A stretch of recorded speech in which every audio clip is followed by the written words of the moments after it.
Hey, welcome back. Another day, another vlog. Great to see you all again. Tuesday, last day, last sleep anyway. One more shift to go and I get to go home, back to the real world, which is good. 2 weeks is definitely enough on any mine site for any human being in this nutcase place. So yeah, definitely good to get out. Wasn't too bad last night, not too busy, but yeah, I think it's day 13, and yeah, it's definitely time to go. Time to get out of here.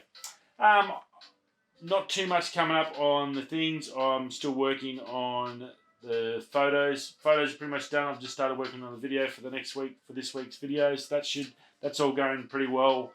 I don't see any issues with that with the normal time frame. So Friday night, I'd say I'll probably put that out. So that should be all good. Looks pretty good. I'm pretty happy with how it's coming together, and not too bad at all. Something different, a little bit of funky stuff. Yeah, very cool. Some nightscapes. Was supposed to be an Astro, but it's more of a bit of nightscapes because it's sort of stuffed up. I was supposed to do a I checked everything except the moon.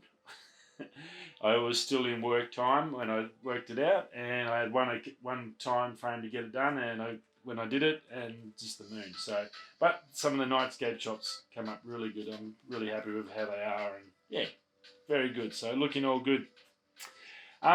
News-wise, wasn't a real big, massive amount last night. There was little bits and pieces, but I've got a few things I want to chat through, but like nothing really sort of other than what we'd already talked about this week. Obviously, the big news is that Epic. There's some videos Epic put out, like a game sort of thing where they basically put Apple as, I think the movie was 1982 or whatever it was, that famous movie where they come and throw the chair or whatever at the TV screen, Big Brother taking over the world sort of stuff. So yeah, that's getting pretty heated, and obviously now you can't play Fortnite on your Apple or Google device. So yeah, it's all ramping up. Lawyers are involved as always. Fun stuff. I did see Dr. Disrespect doing a stream last night, I think he was. So he's done another stream on YouTube, so that seems to be going reasonably well for him. He's sort of get back, a heap of people jumping on there and checking him out, so that was pretty cool. So there's a lot happening in that space. I think the whole year, it's hard to sort of put it. It's one of those years where everything that's sort of just totally out of ordinary is actually just now like the norm. The new norm is total anarchy and chaos. It seems nothing is normal.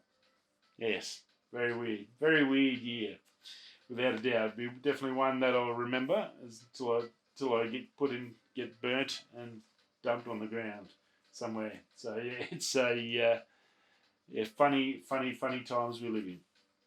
Now, tech news. There's a couple of things. Some pretty funky one. There's a mob called Drop Labs. Boys over at Unbox Therapy looked at this one. It's basically a sneaker which is got inbuilt, I guess, inbuilt vibration motors or something in the sole. You charge it from the back, and it'll vibrate to the sound of the music if you're watching a game or if you're gaming. I think it's really probably aimed a lot towards gamers. So it's a nice looking sneaker. It's a little bit thicker than, say, a normal. It looks a little bit like the Adidas, those Adi Boost. I think Lou was right with that. He said they look very similar to a Adidas Adi Boost or whatever they call them. But he tried them on. He said it was a bit different, a bit funky, and I'd imagine it would be a little bit funky for like a movie or whatever. It would be great, and I think it's more aimed at sort of people in your own home, not walking around and listening to music and having your feet vibrate and stuff. So I think probably if they do it again, there is I think a limited edition Adam. They're out of stock at the moment. They'll tell you when you get back in. I did go check it out. They didn't have a price on there. I couldn't get a price. But I think they're going to do it. It's going to be people that are going to be home. I don't know who wears sneakers at home. I don't. Well, maybe I'm just weird. I don't wear any shoes when I'm at home. It's I don't know why you want shoes on when you're sitting in your own house or gaming. Maybe slippers or something if it's cold. But yeah, so that's I guess the only downside. If I guess the gamers, I guess the pro gamers, maybe that might be sort of funky thing. But I think you'll probably end up. They might expand off, and if you've seen Ready Player One, I think you'll end up with one of those suits that vibrate and pulse, and when you get shot, you sort of feel it and all that sort of stuff. I think it's along that sort of, I guess, framework and where they're sort of heading. They're starting with the sneakers and work their way into I guess a full body suit for gaming and stuff like that. Something different. Go check it out.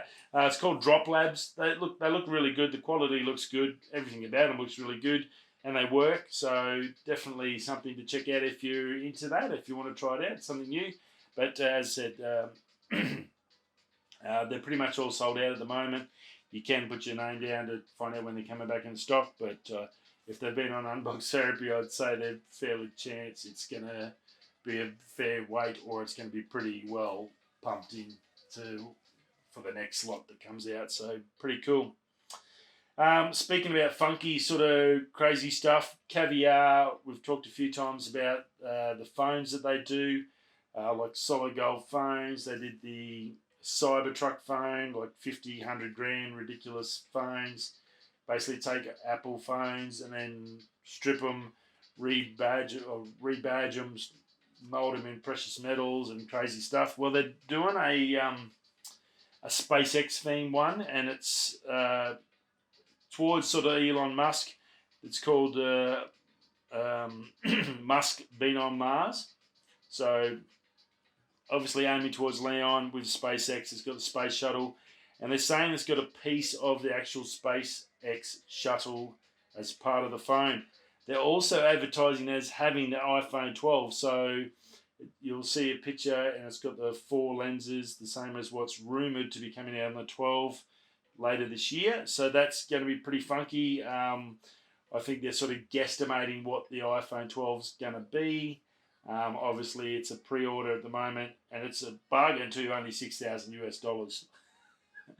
But if you want a piece of SpaceX, bit of history, the first space shuttle, private space shuttle to take people to space and back, well, this might be your chance. And you get a phone with it, iPhone 12, which will be, should be okay. So it'll be a good phone. Something different. Again, it's pretty cool. Caviar, just, way out on top. Always doing some funky, crazy stuff. And it's always cost a bloody fortune. So, very, very cool.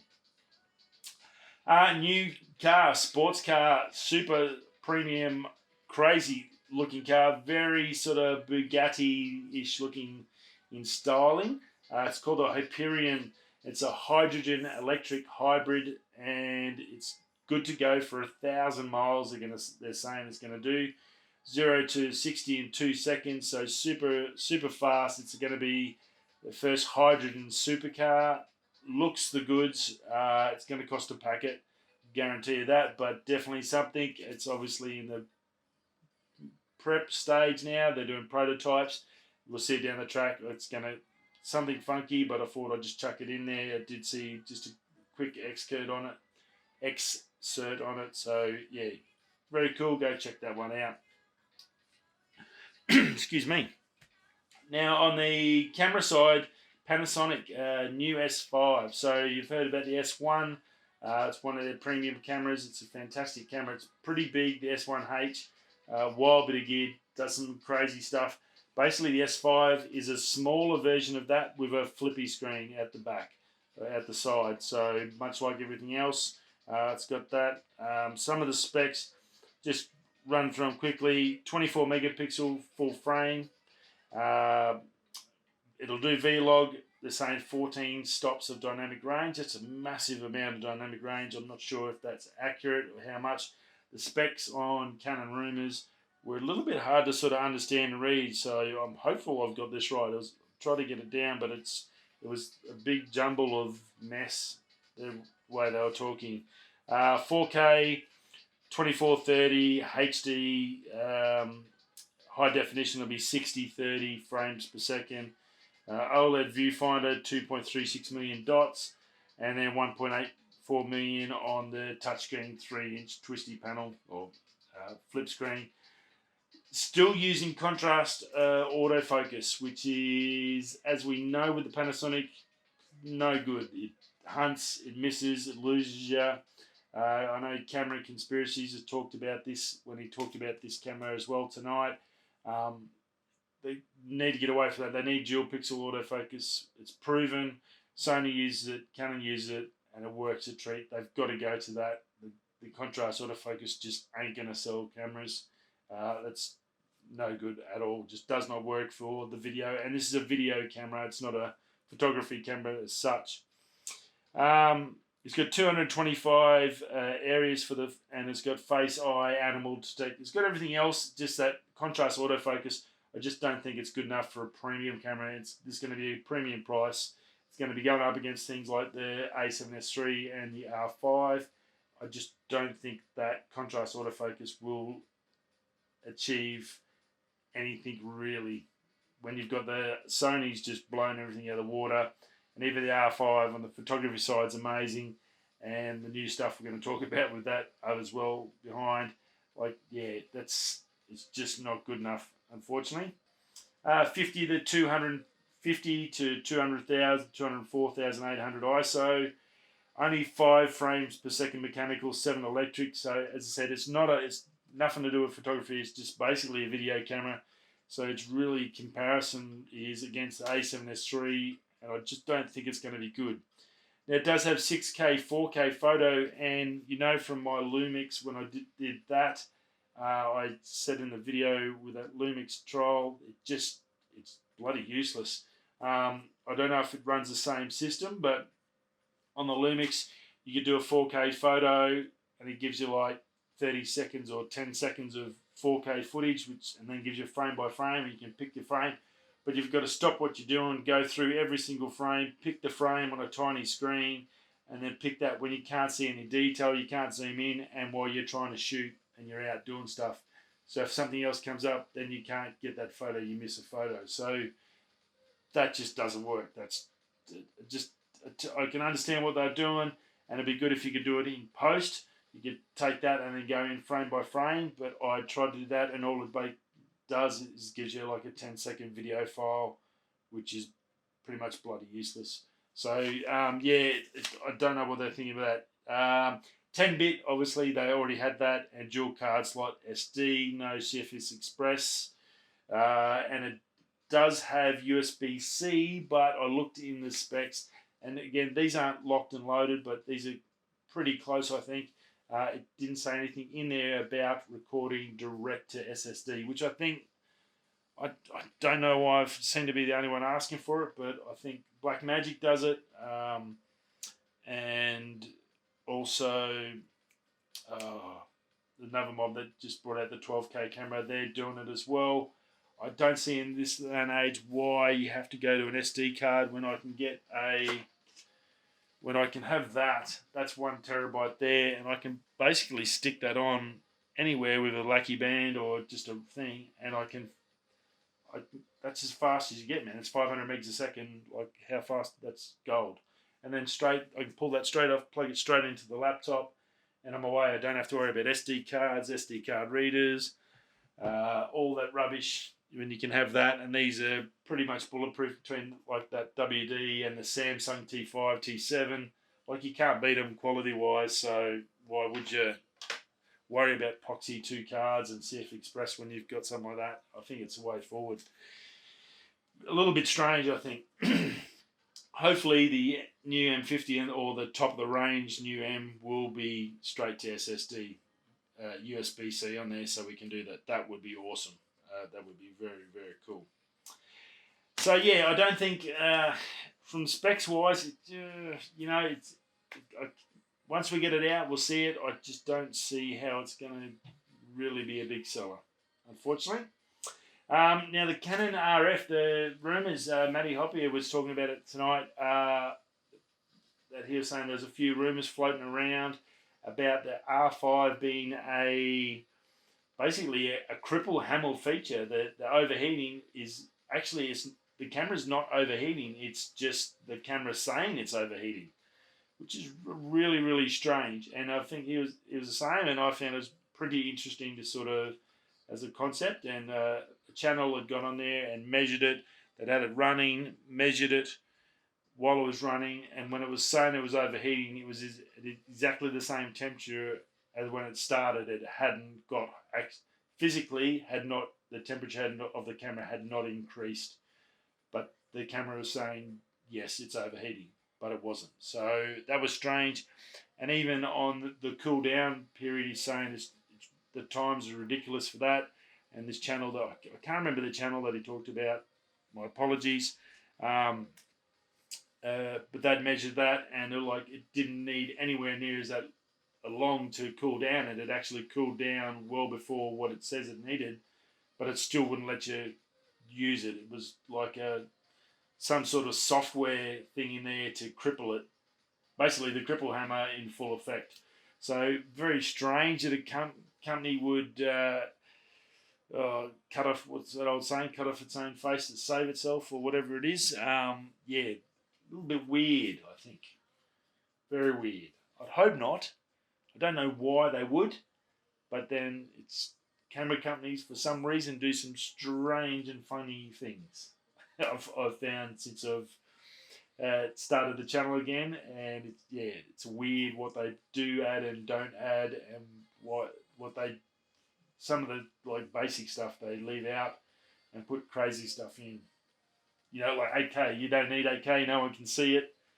Why do you need it? I can understand why you sort of do need it, but it's not a necessity when I could have had other better features and made a way better camera. So it's a little bit funky, and I think we haven't heard last that. I think there's going to be more testing of this. I think there's going to be some more deep diving into this little scenario. Now, last but not least, I wanted to ask your opinion. How have you been enjoying this? So this is the Vixia HF AR800. I've been, for the last probably 2 weeks, we've been doing the channel stuff on this. I did the morning show yesterday. I looked back at the footage, and it was a little, I did have stabilization on. For some reason, I couldn't get to the setting where it gets like the ultra stabilization on. I've got to look. I went down to the lowest frame rate that I could, but still it wouldn't let me do that. So I'm not sure. I'm pretty happy. I reckon the picture looks really good. It's obviously super easy, tiny. I was only had to go like that, and I was in full frame. So like the lens and everything else is fantastic. Stabilization, not too bad. I do like that I can plug the audio into it. I think it's doing really well, and for doing the channel, I can do some stuff with the cameras now and talk about them and do some bits and pieces, I guess, as I go. So I'm pretty happy with how that's going. Hope you're enjoying that one. Let us know below if you think that this M50 footage is better than this, and which one I should actually do the channel stuff with. Maybe I could probably, unless I'm doing a video on the M50, I can probably use this to do the footage normally in here. But when I'm out bush or doing any hikes and stuff, I really want to try and take this and use that if I can, and see if I can't. Because I can film for like 2 hours straight with this, no dramas at all. With the battery, it's a piece of cake, and I can only get 29 minutes, 59 seconds with that one. So that's a little bit painful, but this also splits up your segments into different files after so many minutes as well. So look, I think it's been really positive. It's a lot better than the Lumix, which is my other option that I was going to use for this. But so I'm pretty happy with how it's going. I reckon it's probably a good thing, and it's definitely going to help me do a few other things that I wanted to do with the channel. So hopefully you're enjoying it. Let us know down below which one do you reckon is better. I'm assuming with the Sigma 16 on, this is probably definitely going to be a better picture, but also that lens is worth twice the value of that. So, and this is a little bit more portable to chuck around, and I can shoot with that if I'm not taking the big girl out to shoot photos with. So, yeah. Oh, don't you fall over. Oh, she's going to go. Anyway, that's it. Now, I'll see you all tomorrow afternoon, because I'll be flying back home tomorrow, so it'll be a little bit later in the afternoon, or later in the day, when you see the show, but I'll definitely be seeing you tomorrow.